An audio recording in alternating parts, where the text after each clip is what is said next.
And today we're happy to have Wenjun Niu from the Perimeter Institute in Waterloo, and he will speak about quantum algebras and spectral R-matrices from quantum affine Grassmannians. So please.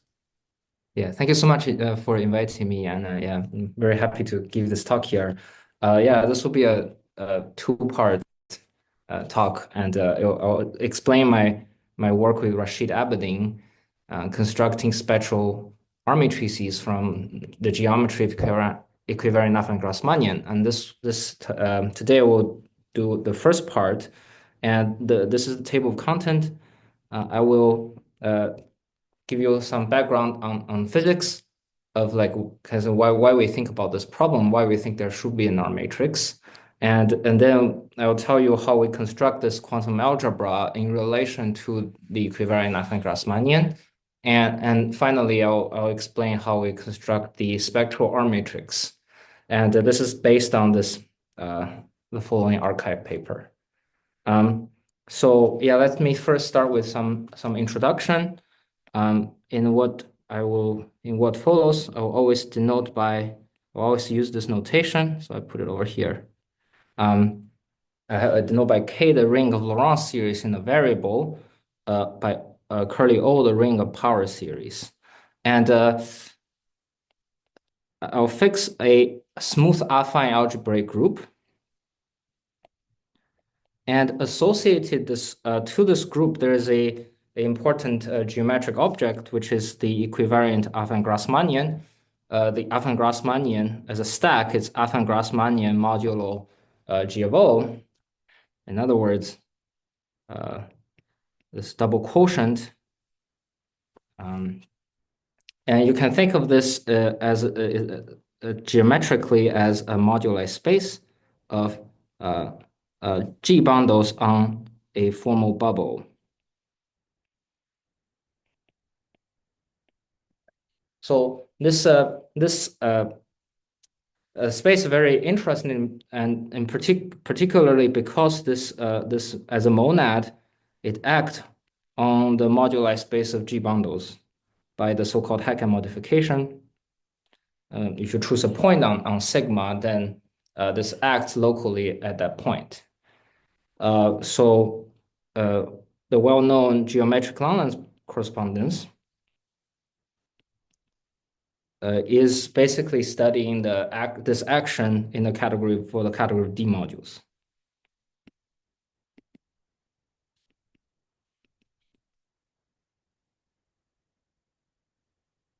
So this geometric Langlands as well as these category of D modules can be given a physics interpretation, and it's given by Kapustin-Witten in terms of a four-dimensional topological field theory, particularly the so-called A-twist of four-dimensional n equal to 4 super Yang-Mills. So the twisted theory is a fully topological theory in 4 dimensions, and the category, this monoidal category is the category of line defects of the theory, and the category of D modules on this space is roughly the category of boundary conditions of this theory after a 2-dimensional reduction. Which monoidal category? I kind of missed part of. Yes, so the monoidal category of D modules on this monad is the category of line operators for the 4D theory, and D modules on bound G, on which this monad acts, is sort of boundary conditions of a 2D reduction. So what do you call monad? In a sense that it's an algebra in the spaces with correspondences. So, all right. So you should not assume that we are experts in GLC, and so maybe you just say or give references, whatever. Because this double coset, it's a bit tricky space, I have no idea what should be called d-module on this double coset. I Yeah, can imagine what should be something like equivariant perverse or maybe coherent sheaf, but I don't know what is a d-module because Yeah, so yeah, thanks for the question. I guess this I mean yeah, uh, uh, in modern terms, the category of D modules on the stack would be the category of uh, strongly geo strongly equivalent D modules on the affine Grassmannian, and the affine Grassmannian is in scheme, so this category really should be like uh, this is first defined by Bailenson and Drinfeld as the colimit of the category of geo-equivalent sheaves on the stratas. uh, well, if it's colimit, so should it be right d-modules because you have direct images or Yes. yeah, okay. Yes. Mm. Yeah, thanks. Mm-hmm. Yeah, thanks for the comment. Yeah.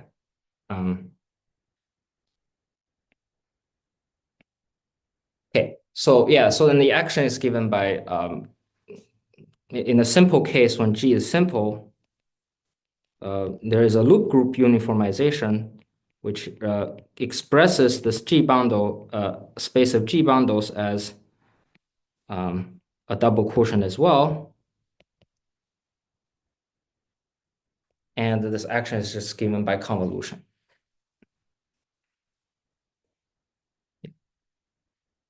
Thank you. Is there any other questions? Well, as a first approximation, that's fine. So at least intuitively, it's clear what you're talking about. Yeah. Yeah.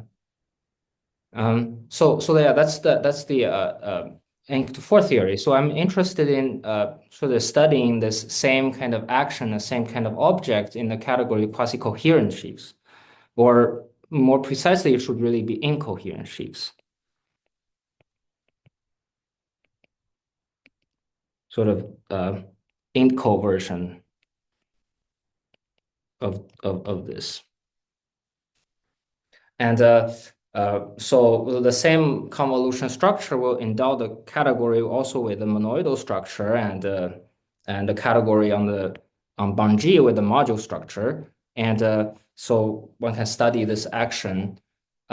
So this action has a geometric interpretation in terms of a holomorphic topological theory. So hold on, which action? Action of D Yes, modules on, okay. incoherent sheaves. So Incoherent. So there is a difference here, yeah, between incoherent and quasi-coherent, yeah. yes, there So, there is a difference. Yeah.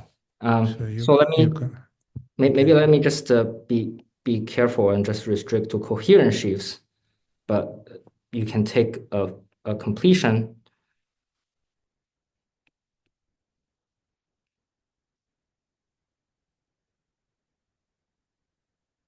So I'm interested in the action of the category of coherent sheaves on G on the category of sheaves on Bun-G.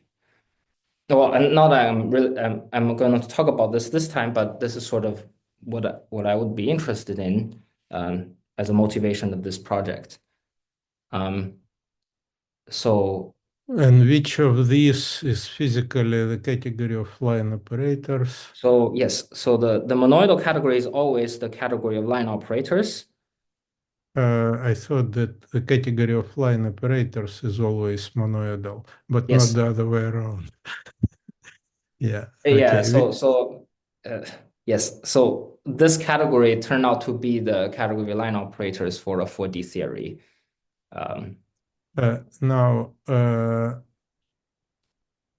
I'm again a bit confused because I recall this Curtis and Williams story. mhm. They pretend to construct something which uh, mm, should be called the category of line operators, if I'm not mistaken, and it's a category of perverse coherent sheaves, not so it's a different T structure.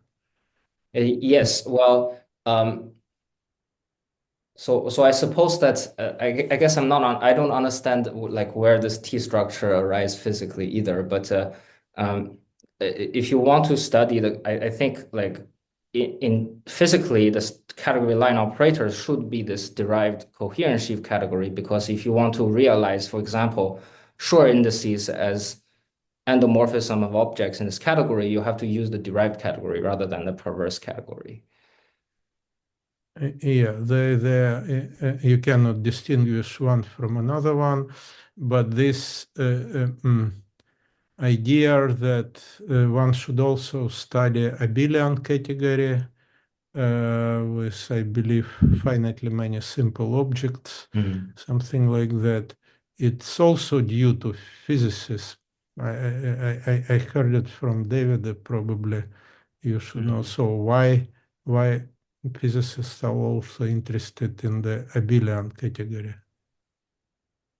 Yeah, I think like so there is some yeah, I think in this theory there is some physical there is some charge, there is some additional kind of symmetry acting on this category that selects this perverse T structure, this half BPS condition. So there are some the extensions of these perverse sheaves will not be half BPS, and the half BPS select this kind of finite length rigid subcategory. I see. So this it's a category of half BPS line operators will be these perverse coherent sheaves, which okay, I see. Okay, get it. On the other hand, if you want to study Schur indices or like local operators, you have to go beyond this sector. Yeah.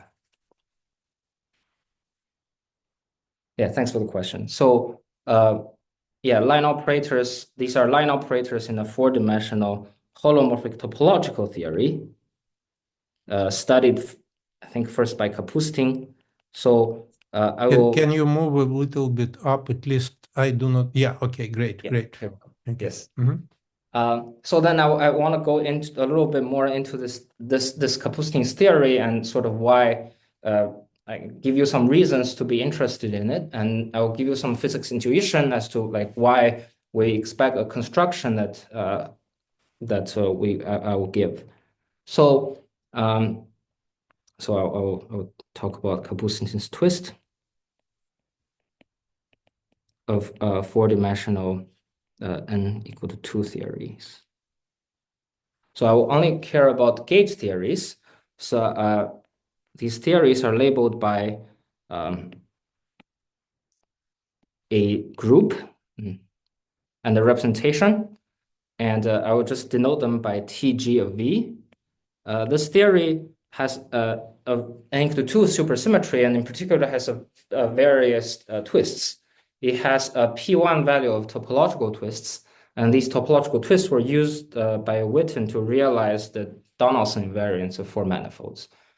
And it also admits a holomorphic topological twist, which is our focus. We'll call this theory HT twist of GV. Now, unlike TQFTs, which now has a solid mathematical definition, holomorphic topological theory, as far as I understand, doesn't really have such a definition. But so the following are just some physics intuitions. This theory can only be defined locally on the manifold of the form sigma times C, where I will label C and R. C meaning that this sigma is the complex direction, and C of R is the topological direction. So this theory is going to depend holomorphically on the holomorphic structure of sigma and only on the topology of C. So this is some mild generalization of TQFT, and I'm interested in them particularly. Sorry, Wenjun. So Yes. both sigma and C are Riemann surfaces. Yes. Are they compact, or you will have some marked points somewhere as well? Yeah, they don't have to be compact. I think, yeah, depending on Oh, the situation of so okay. I just need them locally to be the form C times R2. And because I'm studying line operators at the moment, I don't need to really worry about like the full space time. But Mm, when we consider Hacker modifications, they will be we'll choose a Riemann surface, for example. mm, Okay, so if it's C, so certainly there is a complex structure, but as for R2, is it just two-dimensional manifold, or Yes. you Yeah. end of it with, I don't know, symplectic structure, whatever? Does it come from, mm, uh, uh, like in general, the geometry is a geometry of four-dimensional manifold endowed with a two-dimensional real foliation with Yes. transversal complex structure? Yes. So this Yeah. whole geometry in the for most general geometry would be like a manifold with a transverse holomorphic foliation, Okay. Okay. like a two-dimensional transverse holomorphic foliation. Yeah. Um, yeah. Is that what you're asking? Or? Yeah. Yeah. Yeah. Yeah, thanks. Um, so okay, I think why are they interesting? Because I think they first of all they create some interaction between conformal field theory, chiral field theory data, and topological data.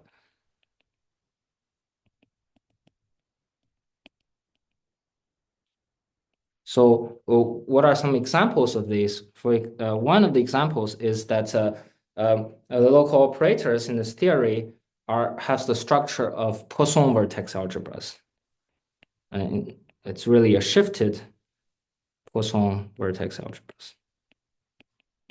So, Poisson algebras are usually what one associates to TQFTs, and vertex algebras are what one associates to CFTs, and so this is a theory that combines the two. And another example, which I will talk about for the rest of this talk, is it also gives rise to spectral R-matrices, for instance. Another thing that's interesting is that suppose now I take my representation to be the adjoint representation of the group, then this theory is actually the aforementioned super Yang-Mills theory. So the ink to four super Yang-Mills theories. And then in this context, it's expected that the two topological A and B twists of the 14 to 4 theory can be accessed from the HT theory by a further deformation. So one should be able to deform the HT theory to the A and B.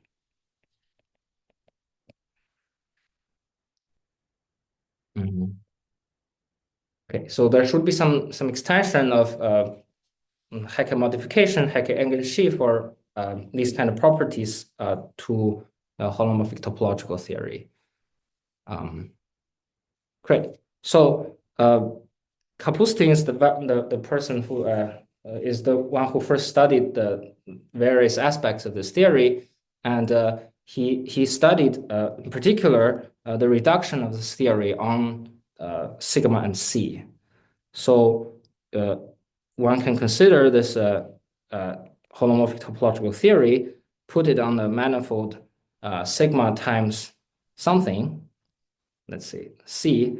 Now, if I dimensionally reduce along sigma, then I will get a topological quantum field theory because now my theory is topologically dependent on C. So the resulting theory by compactifying along sigma is a two-dimensional B model whose target space is a generalization of a Hitching moduli space. It's just the moduli space of maps from sigma to V mod G. In other words, it's the moduli space of a G bundle together with a section.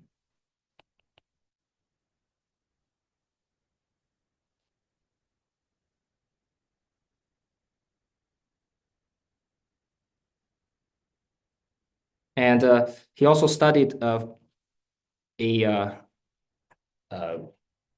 reduction along the complex curve, and along this topological direction. Then the resulting theory should be a two-dimensional conformal field theory. So he also showed that the resulting theory is a 2D CFT whose value is a two-dimensional conformal field theory. It's like a sigma model whose value is the space of, again, a generalization of Hitching system. So this is a moduli space of flat bundles with flat connections.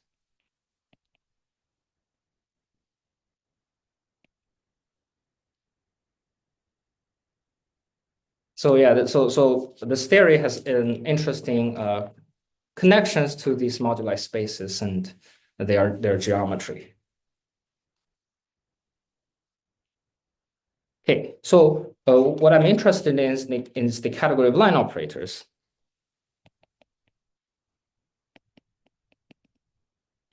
And this was sort of analyzed by Kapustin using using some analogy with super Yang-Mills theory. So in super Yang-Mills theory, the dimensional reduction along sigma gives rise to precisely this the moduli space of G bundles, and there the line operators act as Hecke modification. So Kapustin sort of took that inspiration and constructed line operators in a way that's basically acting on this by Hecke modification. So Kapustin suggests that the category should be the category of coherent sheaves on a moduli space, and this moduli space is defined as follows.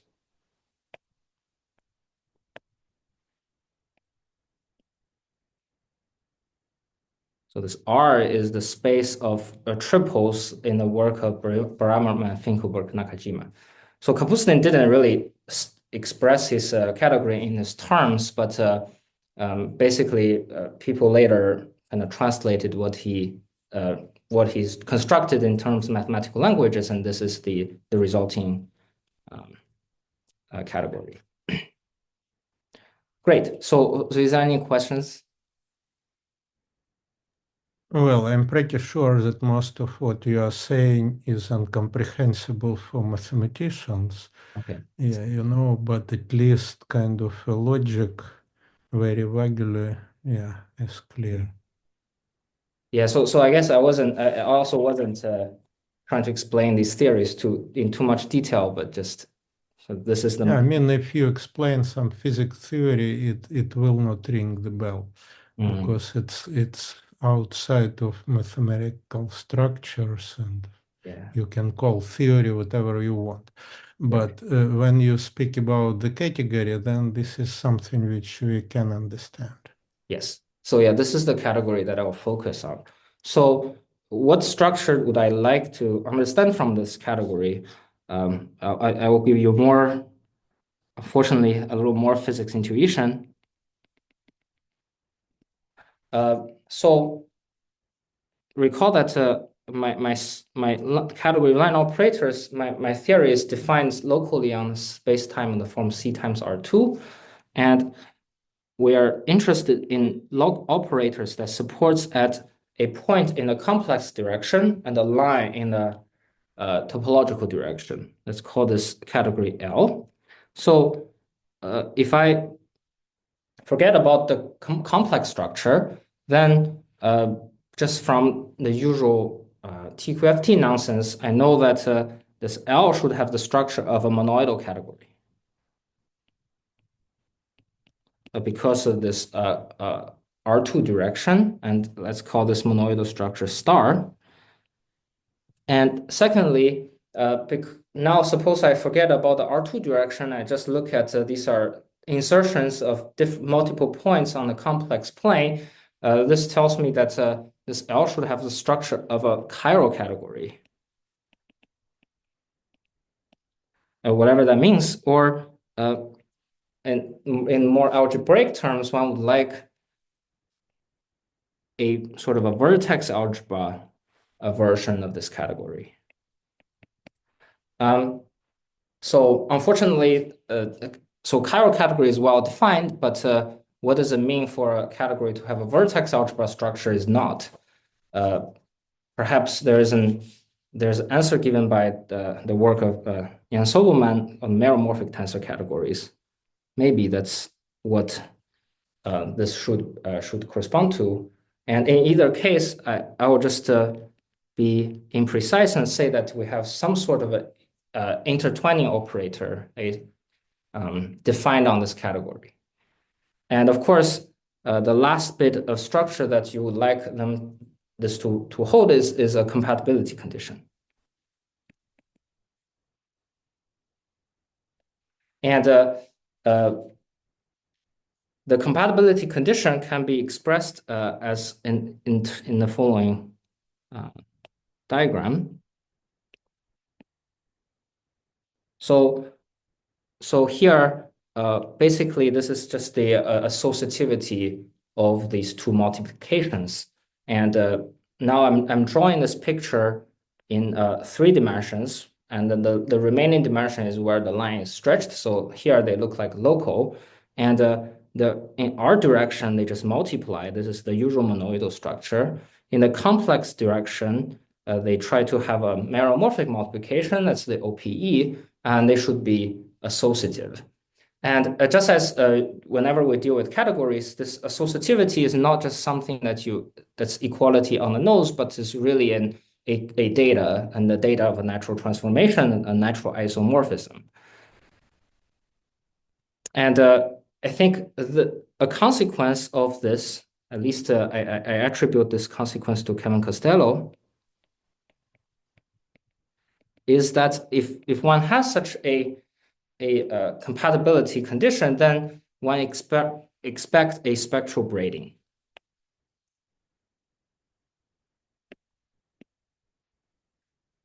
Coming from the following natural isomorphisms, which is roughly speaking that because there are 2 multiplication around, you can show that either one of them has to be commutative.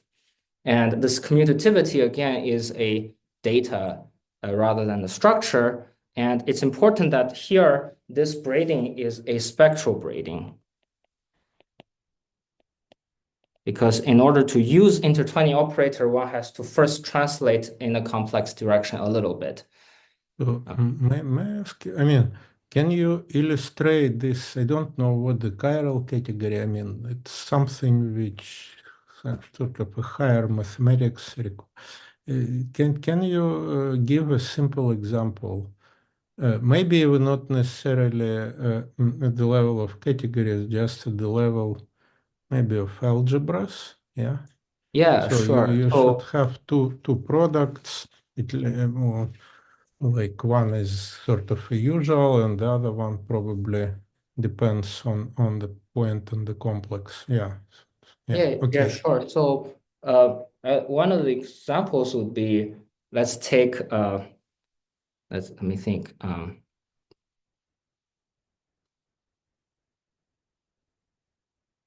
Yes, in terms of algebras, let's take an arbitrary chiral algebra. By this, I just mean that a vector bundle supported over the configuration space that satisfies some properties. And one can consider the endomorphism of V as V modules. And I want to take the derived endomorphism. I mean, you can take ordinary, or it's more interesting to take derived. Then this would have the structure of what I just mentioned here. So this would have the structure of an plane algebra, because here I can compose endomorphisms. But it also should have the structure of a chiral algebra, because now I can spread these endomorphisms at different points on the curve as well. And finally, okay. No, my question is rather, if, for example, I look for a fully topological version of what you are saying, probably it will be the structure of E2 algebra. Am I right? E3. E3? Yes. Yeah, so I guess this should be, yeah, thanks for the question. I should clarify that usually when people say something is chiral, they meant that this is a category fibered over Yeah, you D have two. modules. Yeah, correct. You have two okay, it's E3. Yeah. But E3 is a topological version of that, yeah? Yes. Which means, okay. So here, as you see, I guess when I say it's chiral, it's usually I think when mathematicians say something is a chiral category, they meant that it's factorized over D modules of the round space, which in particular means that your category has a flat connection in some sense along this chiral direction, and Riemann-Hilbert's correspondence says then that that's roughly a local system, so it's sort of actually topological. And when I say chiral here, I really mean like it's coherent factorizable. So yeah, so let me clarify. So this topological dependence, it's not intrinsic, it comes from the Riemann-Hilbert. Because Riemann-Hilbert, you see, it's a highly non-trivial statement because it relates the D modules which depends on the complex structure with local systems which do not. Yes. And since you insist that you have D modules on configuration space, so then originally everything depends on it's okay. Probably you do have some affiliation and take something constant along the affiliation. Okay, good. Yeah, sorry. What I'm saying here is that in these 4D HT theories, this L is not going to be it's not going to have a flat connection,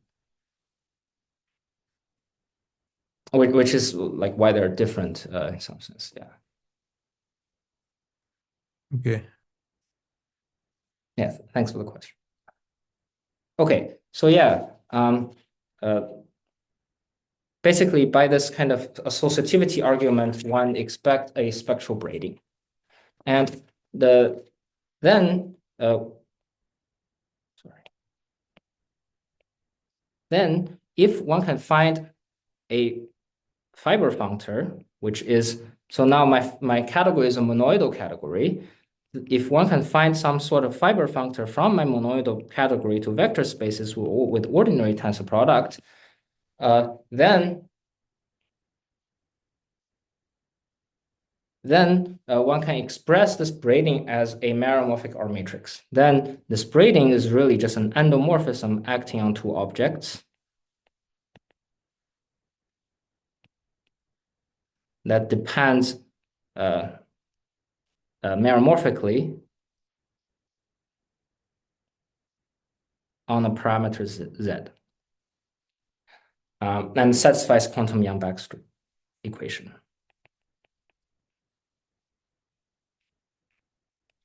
So that's sort of the idea that this sort of a gauge-theoretic interpretation of what these quantum Yang-Baxter equations should come from. And indeed, in the work of Costello-Witten-Yamazaki,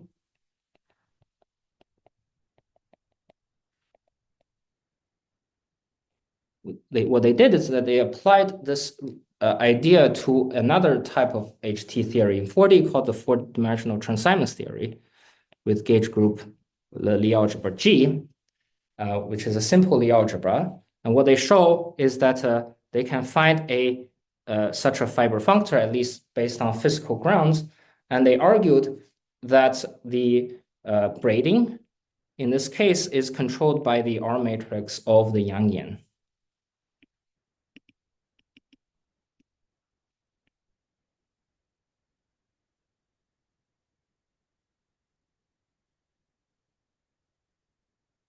Right. So they were able to find such a fiber functor using physical argument, and then basically this result was basically they did some Feynman diagram calculation and find that the first degree part of the quantization is precisely the classical R matrix of Yangian, and basically then by Drinfeld's uniqueness, if you believe that this physics should produce your quantum algebra, then there is only one of them. Okay, so that's sort of what they did, and so I would like to apply this to Kapustin's theory.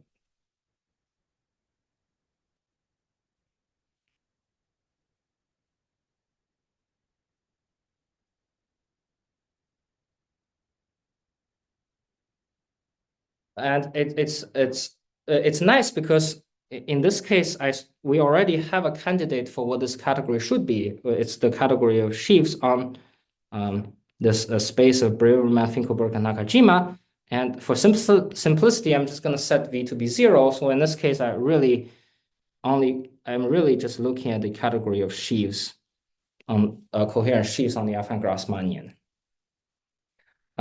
So it's nice because the structure of this category is already set up in this geometric terms.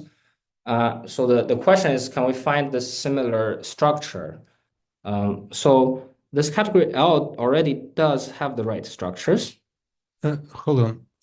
I'm a bit confused. What you said previously, I understand it about this meromorphic braiding and other stuff. I somehow understand when your L is abelian or at least additive, but certainly not DG or derived category. And now, since you insist that you should look for coherent sheaves, so then I should return my question, because for Kautis and Williams, it's a different and more complicated T structure, and that's abelian. And they also claim that they construct sort of meromorphic braiding, and at least I understand the words, because you do have abelian category, then you can speak about it has a monoidal structure, and you can define the meromorphic braiding. That's fine. But now you have a different category, yeah? Yeah, right. But also this triangulated So category. So this triangulated category also has a monoidal structure. And in fact, if you look at their derivation, their derivation of their R matrix is it's applicable to any two objects in this category, not necessarily perverse.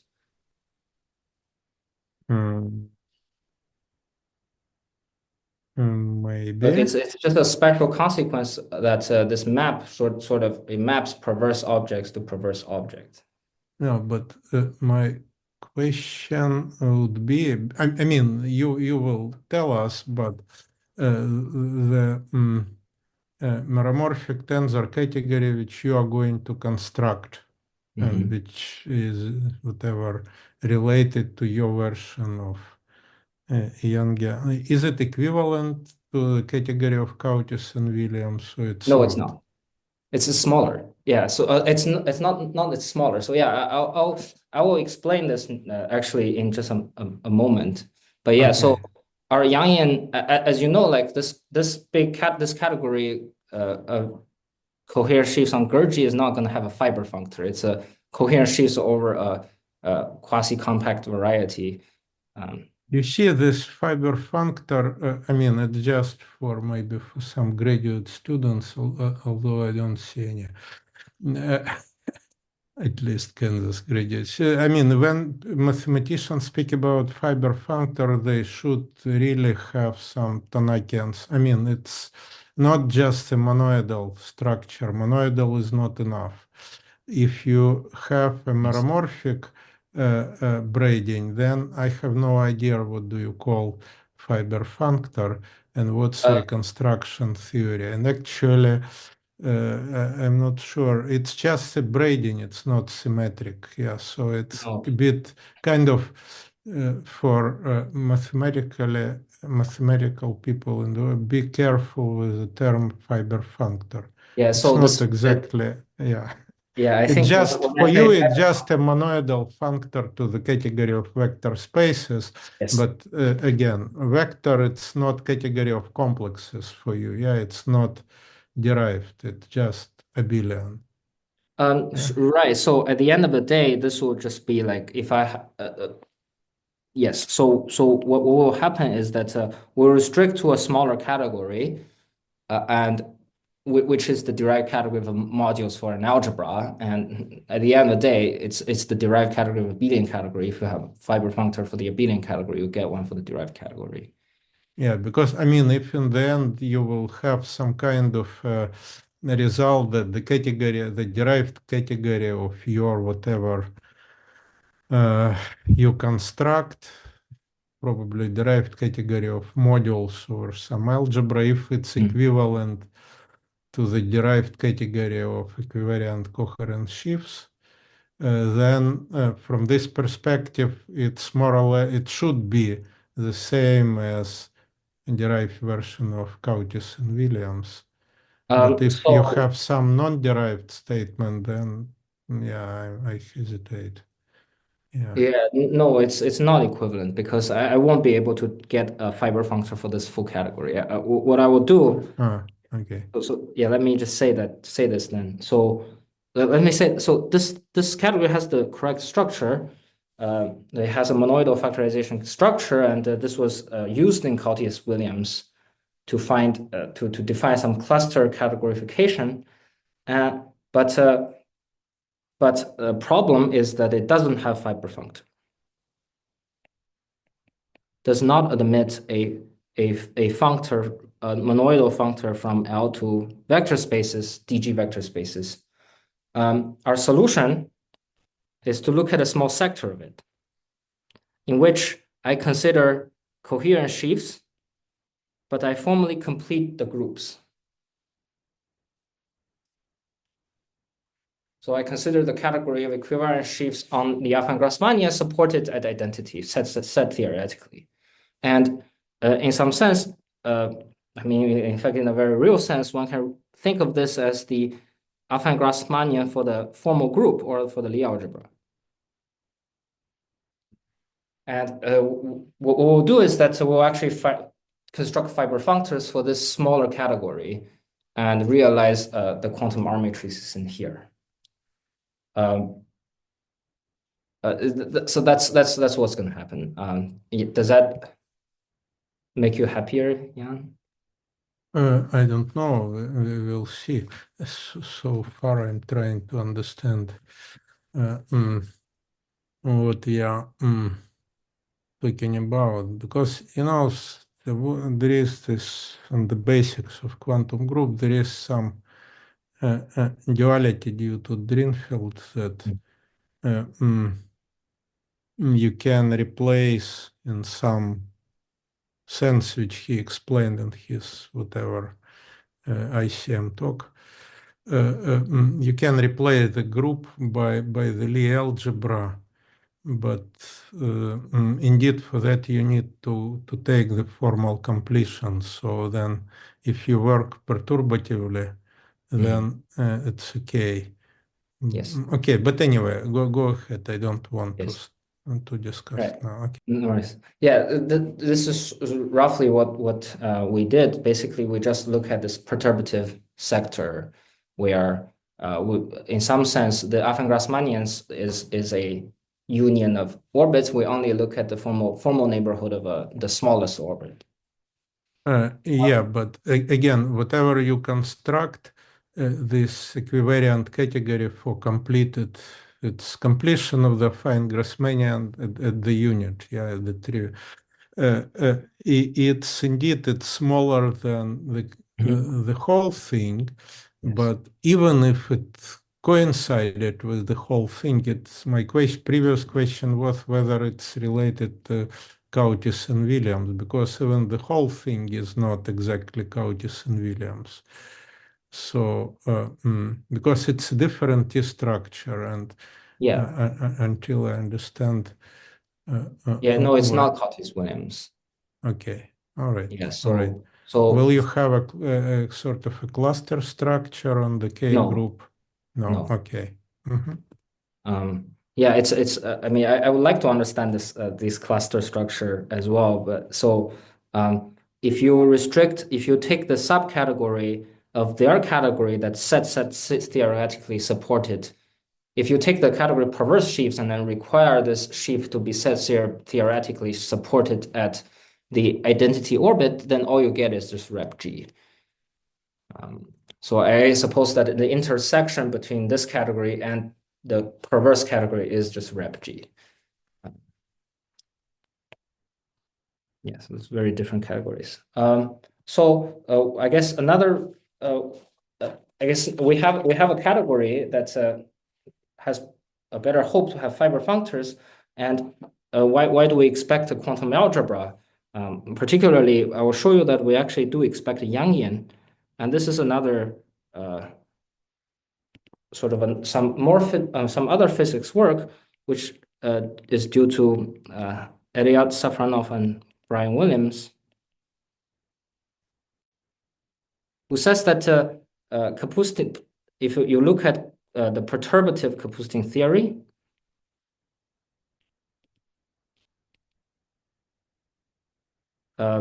that's the same as a Chern-Simons theory. Instead for G, for the Lie algebra T star of G. So from this perspective, one should expect that from this geometry, one expect a quantum algebra, which is a Yangian not for G, but for this cotangent of G. So what we did is to take this completed category and cook up a quantum algebra and by constructing fiber functors and obtain spectral R-matrices.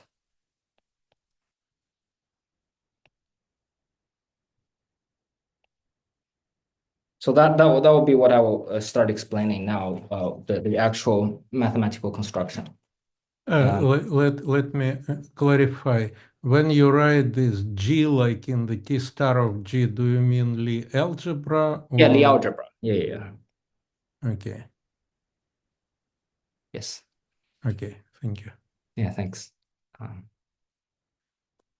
Right, so at the level of formal groups. Great. So now let me tell you how we construct this quantum algebra.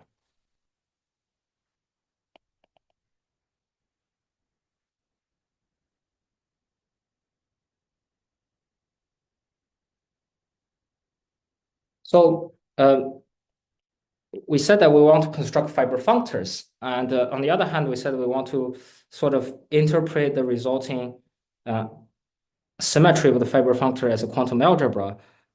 Because what's the relation between the two? So I'll start with the following observation. So how do we construct either or both?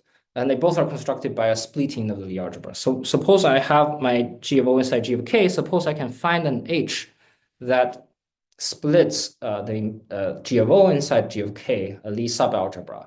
Then this H leads to two things. First, it leads to a fiber functor. Sorry, split like what? Like vector spaces or like... So yes, G of K is equal to G of O plus H as a vector space, and both G O and H are algebras. Okay, not as Lie algebras, of course. No, not as Lie algebras. There's no such thing, but just as vector space. But I require that H to be a Lie subalgebra.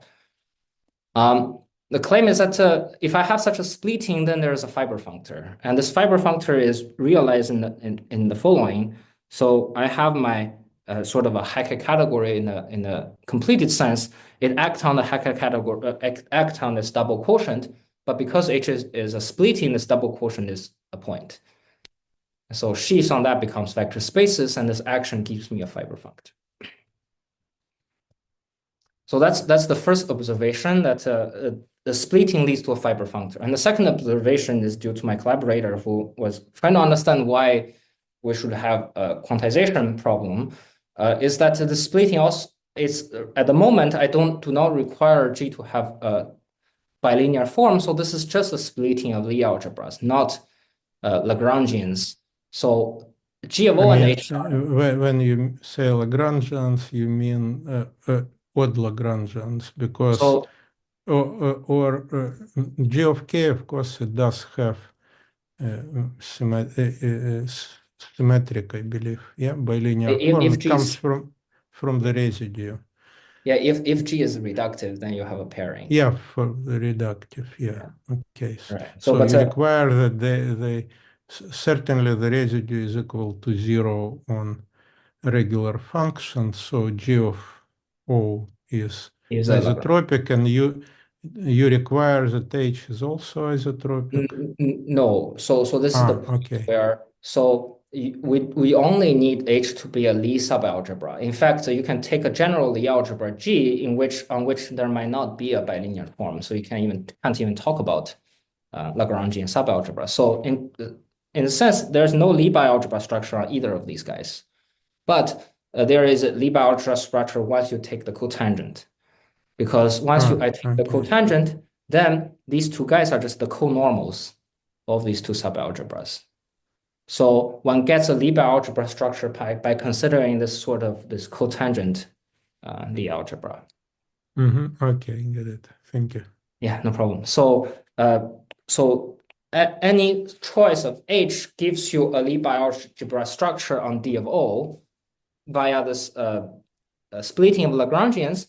In particular, if H is of the form, there is always such an H that exists, which is just T inverse GT inverse that always splits G of O, then the conormal of H is just what you expect it to be, and the Lie co-bracket that one induce on these Lie algebras is given by the Lie co-bracket in this case is coproduct with R, where R is equal to the Casimir over T1 minus T2, which you think of as an element in the following tensor product.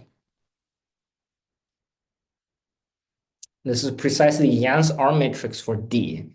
So in particular, the choice, if one chooses this specific Lie subalgebra, the corresponding co-algebra structure, co-bracket is precisely Yang's co-bracket.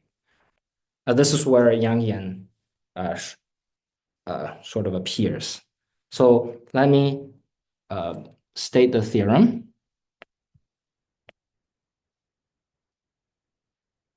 Now that the theorem is that what we did is that for each splitting of this Lie algebra, the choice of such a splitting, we define a Hopf algebra, which is H bar adic, that quantize the Lie bialgebra structure that I just mentioned. And moreover, so this construction is going to be based on basically the equivariant affine Grassmannian, or the fiber functor constructing the fiber functor here. Moreover, because they're all kind of based on the same monoidal category, we show that for every two different choice of the Lie algebra of the splitting, the resulting two Hopf algebras are quantum twist equivalent. So there is a Drinfeld twist that gets you from one to the other. And finally, if I take the one corresponding to Yang's R matrix, then this Hopf algebra is going to be graded by two different gradings. One of them is the usual loop grading, and another is this extra grading on which the dual of G has degree 2 and H bar has degree -2. So H bar is this formal parameter. And we cannot prove uniqueness in full generality, but we show that if G is simple, then such bigraded quantization is unique. If you also assume that the quantization respects this second grading. So this is our uniqueness result. And our Yangian will just be the subalgebra generated by D of T. And moreover, what we show is that one can evaluate this H bar to be equal to 1 in this case. And then if one consider the category of smooth modules for this Yang modules where the loop parameters eventually act trivially, then the category of smooth modules, the derived category of smooth modules, is equivalent to coherent sheaves on this formal affine Grassmannian as a monoidal category.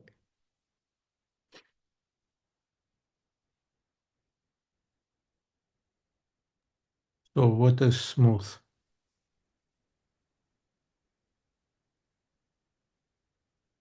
What do you call smooth modules? Smooth modules, what I mean is that this category where this d of t comes equipped with a uh, with a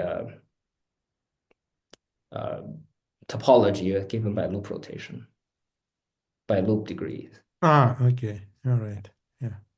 So this sort of how this equivalence shows up will be clear from sort of what I will tell you later. But yeah, roughly speaking, answering your question. So basically, when you restrict to this formal neighborhood, this is going to be just modules for a topological algebra. So at the end of the day, it's the derived category of an Abelian category which admit a fiber functor.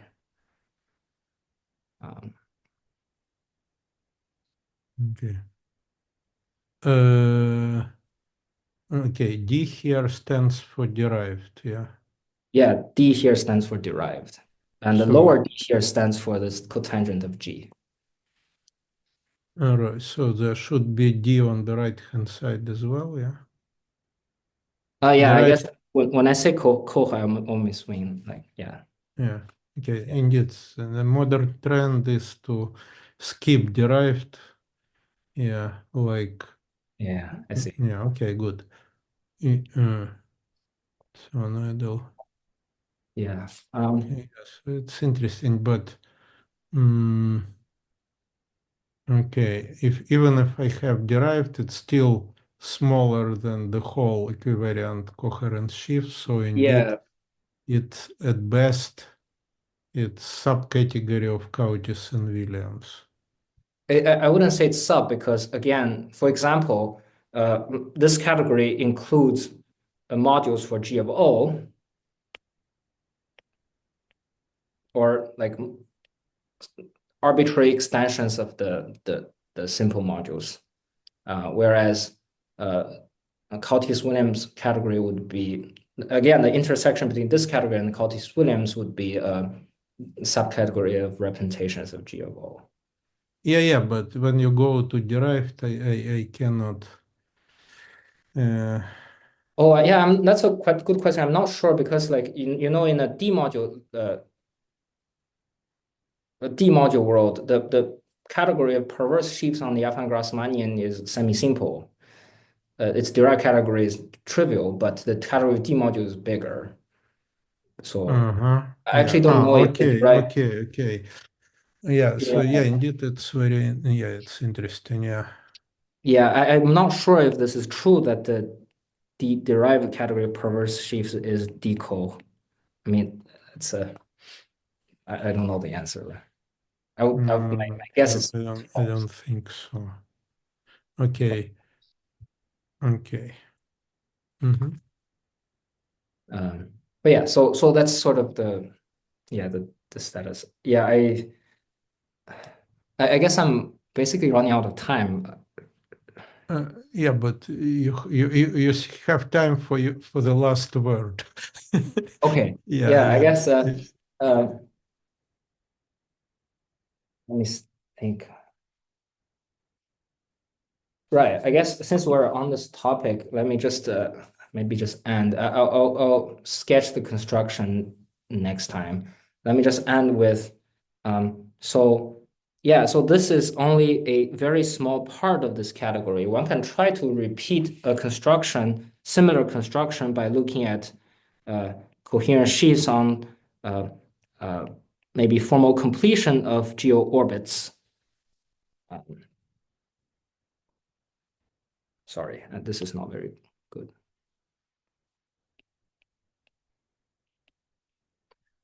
And over each of these orbits, it's just a formal scheme over an affine variety. So one can still represent this as modules for an algebra.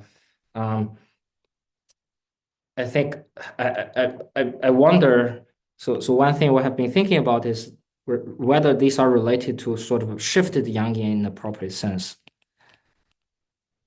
Because like to me, this shifted Yangian, even for Lie algebra, doesn't really have a very nice geometric interpret. I mean, at least as far as maybe the positive shifts do, but the negative shifts seem like they don't have too many geometric interpretations. And we have been wondering whether these. I sure I'm not a big expert in shifted Yangians, although I have a paper with other people on that. But I recall that they come from also from quantization of some Yes. Libby algebra structure, which is related indeed to very similar, but at the level of groups. Yes.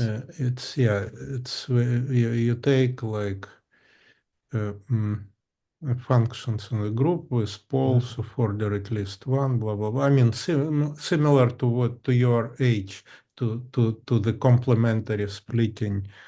I believe that's. I mean, you know that a very old paper by uh, Kamnitzer, maybe Yeah. Kauti, Mhm. four authors, Right. Jacobi, Webster, yeah, where it actually was introduced and computed. But what's wrong with that construction? They didn't take the completion, but the shifted Yangians defined in a very kind of. I Yeah, mean, they for didn't me, take it's the geometric. completion. Yeah, they didn't take the completion, and they take their shifted Yangian and modulo of a large ideal. Yeah, Um, that's true. Yeah, this is true. And you do not want to factorize and they recover using some kind of projective limit. You don't. Yeah, you want it to get. Okay. yeah, Mm, part of this is also just to try to understand, like, can I to write down these algebras and see if one can extend this R matrix to some sort of shifted R matrix on these algebras. Um, because one would like to get at least I would like to understand if one can write down a full spectral R matrix on the entire category.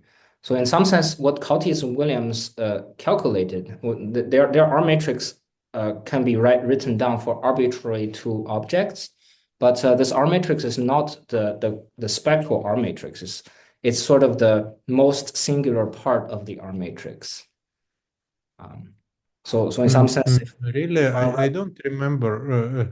What do you mean, not spectral? In what yeah, sense? Is it meromorphic? I it's thought not. it. You're right. There are matrices It's not. map from f times g to g times f, and it's sometimes not even an isomorphism. It sometimes might Ah, be zero. But what this is that you have a full R matrix, which is a map from.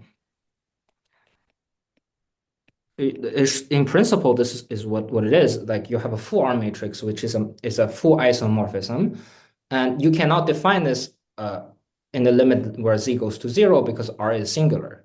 But you can do is say, hey, like if this is, let's say, R mod z to the n plus regular term, then you multiply by z to the n, just look at the lowest degree part of it. Then you can yeah, take a limit. but do I remember? I mean, it was like almost 30 years ago. But do I remember that for finite dimensional representations of, say, the quantum affine algebra, it's the same story. You twist, you multiply the parameter, I mean, something by z, and Mhm. only after that you can define. I mean, this tau z, I assume that it's some shift by z Yeah, or twist that's by z. Um, yes, this yeah. tells you shift by z. Yeah. Okay. Okay. And let's see.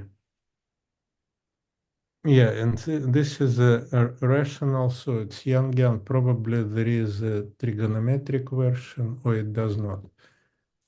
You mean for our For Yang or? UQ, for quantum. No. For Yangian, it's rational. It's Yang Uh-huh. matrix with a Casimir divided by Z. But Uh-huh. there should be a trigonometric version when you take the K-theoretic Coulomb branch. Since you do not use this kind of language, but geometry is the same. So either I don't know, if some shifted toroidal algebra or whatever. No, you only do it for the Yangian, correct? Or it might to me it might be a different story. So like so you're saying that these K-theoretic and Coulomb branches are shifted quantum affine algebras. Uh-huh. Um, right. That's a story in three dimensions.